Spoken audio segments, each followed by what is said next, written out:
Talking about bullies a second ago, it's interesting because Gideon apologizes to Judy years later.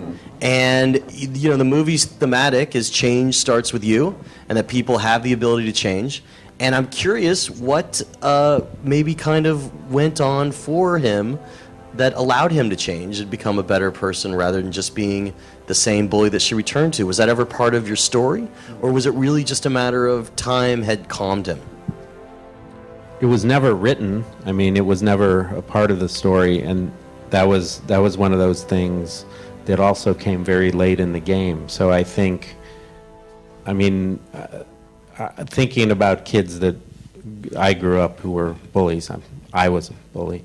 No, I wasn't. Yeah, you were. No, but that is sort of similar to Nick's story. That there is always something.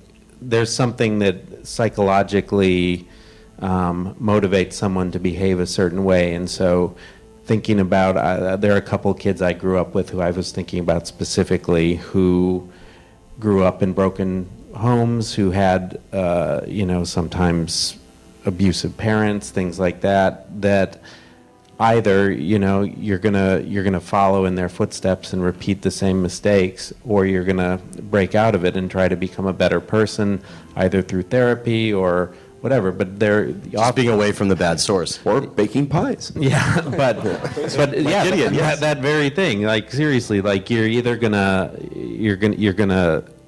see what you were and what you came from and say, all right, I'm going to take the best of that and try to shove the worst away. And so that's how we kind of thought about Gideon. And I think we collectively didn't want him to stay like bad, that Judy was going to come home and finally, you know, It was punch refreshing. Gideon in the nose or something, you know. Yeah, that would have been boring. I'm glad you didn't. Well, and it's like, I'm fascinated by bullies. Like as a kid, you know, just why there were bullies and why I was being bullied, you know. And I think it was nice to kind of tell a bully story, you know, without that same kind of like, and then Biff ends up in the manure pile. You know, it's like we wanted it to be, you know, we wanted it to be hopeful. You know, we wanted it to feel as if, you know, you can define yourself, and, you know. And honestly, the way he speaks as an adult, it is clear he's been through therapy. I mean, he talks in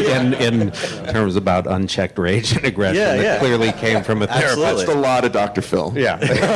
You know, you guys pulled a great narrative trick that was really refreshing as well, that really kind of kept the first half of the film moving pretty fast, in which they're trying to solve the crime. And in a movie like this...